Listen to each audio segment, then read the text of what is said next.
오늘 함께 보실 하나님의 말씀은 이사야 33장입니다. 말씀 봉독은 20절에서 24절까지 하겠습니다.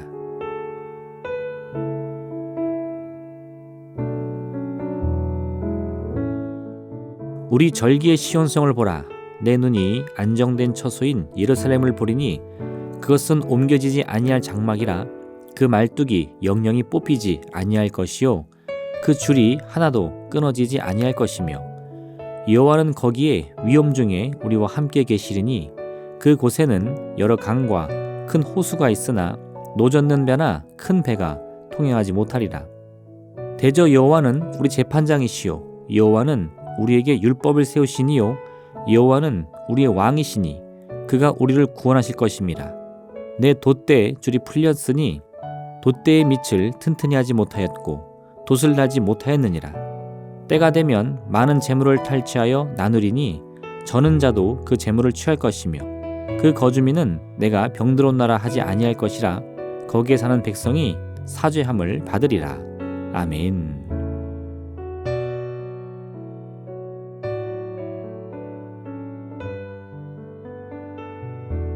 이사야 33장은 하나님이 말씀하신 재앙이 임할 때의 모습을 미리 일러줍니다.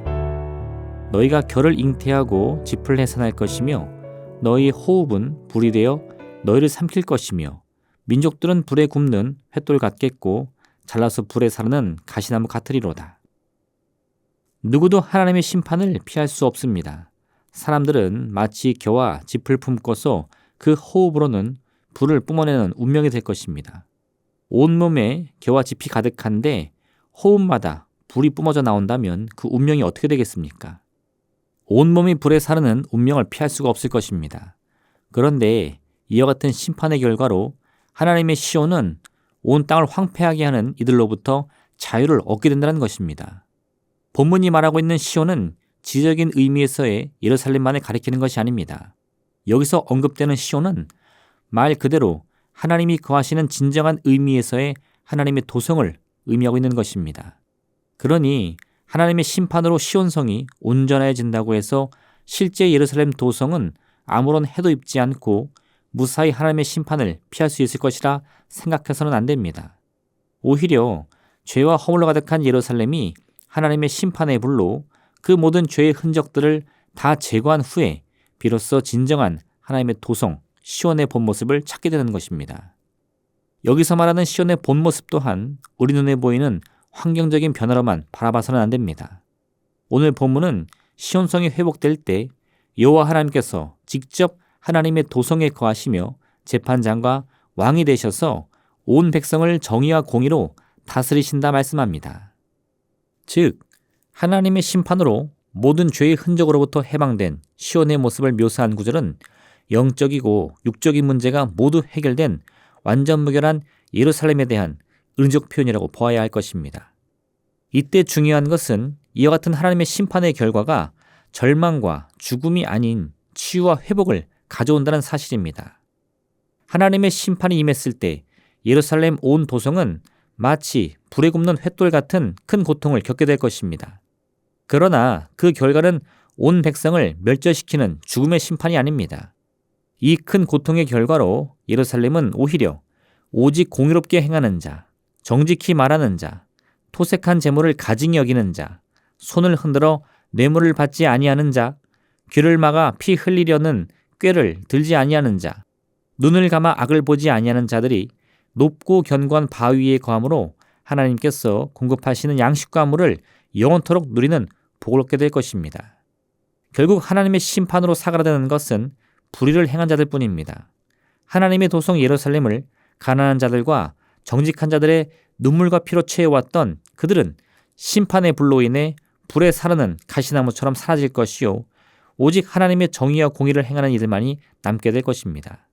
그렇게 예루살렘은 온 땅을 죄악으로 황폐하게 하는 자들의 손에서 벗어나 하나님의 통치를 받는 참된 시온의 모습을 회복하게 되는 것입니다. 오늘 이와 같은 본문의 말씀이 의미하는 바가 무엇입니까?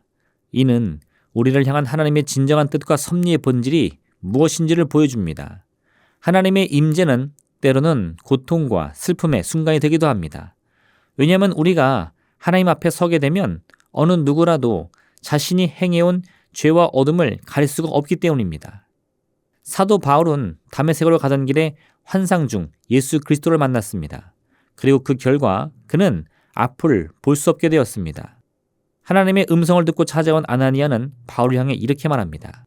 그가 또 이르되 우리 조상들의 하나님이 너를 택하여 너로 하여금 자기 뜻을 알게 하시며 그 의인을 보게 하시고 그 입에서 나오는 음성을 듣게 하셨으니 내가 그를 위하여 모든 사람 앞에서 내가 보고 들은 것에 증인이 되리라. 이제는 왜 주저하느냐? 일어나 주의 이름을 불러 세례를 받고 너의 죄를 씻으라 하더라. 사도 바울이 처음으로 예수님을 만났을 때 그 경험은 기쁨과 환희의 순간이 아니었습니다. 그것은 놀람, 경악, 혼란, 그리고 고통으로 가득한 순간이었습니다. 아나니아는 그 이유에 대해서 이제는 바울이 예수님의 그리스도 되심을 증거하기 위해 하나님께 특별히 부르심을 받았으니 그 죄를 다 씻어내야 하기 때문이라고 설명해 줍니다. 그럼 바울은 이와 같은 경험을 통해 그 인생이 망하게 되었습니까? 그는 영원한 고통과 슬픔에 잠기게 되었습니까? 그와 반대로 바울은 바로 그 순간부터 자신의 인생이 완전히 변화를 받아 삶의 참된 의미와 목적을 찾게 되었다고 말합니다. 그 기쁨이 얼마나 큰지 이전의 모든 삶이 분토만도 못하게 느껴질 정도라고 말입니다. 하나님께서 어떤 모습과 모양으로 우리를 부르시던 그 목적은 오직 하나입니다. 그것은 재앙이 아니며 평안과 축복인 것입니다. 오늘 이사야는 하나님의 심판조차도 오히려 죄로 얼룩진 예루살렘을 깨끗하게 하는 과정이 될 것이며 그로 인해 죄인들은 두려움에 떨며 고통을 당하게 되겠지만 하나님을 신실하게 믿고 따르는 이들에게는 회복의 기회가 될 것이라고 말합니다. 내가 만난 하나님의 임재의 모습이 내 기대와 다르다고 해서 하나님의 뜻을 의심할 필요 없습니다. 요셉은 자신이 겪은 모든 일들이 선을 이루게 하시기 위한 하나님의 섭림을 굳게 믿었습니다. 그리고 그 결과 가는 곳마다 사람들로부터 인정을 받고 칭찬을 받는 삶을 살 수 있었습니다. 우리가 하나님을 필요로 할 때 사람들은 그런 우리를 언제나 환영하고 곁에 두기를 원하게 되는 것입니다. 라반은 야곱이 자신의 곁을 몰래 떠나가자 가신들을 내리고 밤새 말을 달려 어떻게 해서든 야곱을 붙잡으려고 합니다. 왜냐하면 라반 자신이 그 입술로 이렇게 고백했기 때문입니다. 라반이 그에게 이르되 여호와께서 너로 말미암아 내게 복 주신 줄을 내가 깨달았노니 내가 나를 사랑스럽게 여기거든 그대로 있으라. 세상은 언제나 우리에게 환난과 곤고와 핍박을 주며 우리를 넘어뜨리려 하지만 하나님께서는 언제나 우리와 함께 계십니다. 이를 통해 우리는 세상의 어떤 문제와 고난도 넉넉할 이길 힘을 이미 얻고 있음을 꼭 기억하시길 바랍니다. 기도하겠습니다. 사랑의 하나님 아버지, 참으로 이 이사의 선포를 통해서 우리를 향한 하나님의 참된 뜻이 무엇인지를 깨닫게 도와주시옵소서. 때로는 고통과 눈물의 손길로 우리를 어루만진다 할지라도 그 모든 과정을 통해 하나님이 원하시는 것은 오직 구원이며 평안입니다. 그러하기에 아버지, 눈에 보이는 환경 속에 우리의 운명을 판단하지 않게 도와주시옵소서. 언제나 선을 이루시는 주님의 신실하심을 믿고 의지함으로 말미암아 그 소망의 빛을 놓치지 않도록 도와주시옵소서. 오늘도 수많은 문제가 우리를 둘러치며 넘어뜨리려 하겠지만 우리는 하나님과 함께 동행함으로 이 세상의 모든 유혹과 고난과 문제와 고통과 슬픔을 넉넉히 이기게 될 줄로 믿습니다. 그 귀한 은혜와 축복과 능력을 우리에게 가득 부어 주옵소서. 예수님의 이름으로 기도합니다. 아멘. 하늘에 계신 우리 아버지, 아버지의 이름을 거룩하게 하시며 아버지의 나라가 오게 하시며 아버지의 뜻이 하늘에서와 같이 땅에서도 이루어지게 하소서. 오늘 우리에게 일용할 양식을 주시고 우리가 우리에게 잘못한 사람을 용서하여 준 것 같이 우리 죄를 용서하여 주시고 우리를 시험에 빠지지 않게 하시고 악에서 구하소서. 나라와 권능과 영광이 영원히 아버지의 것입니다. 아멘.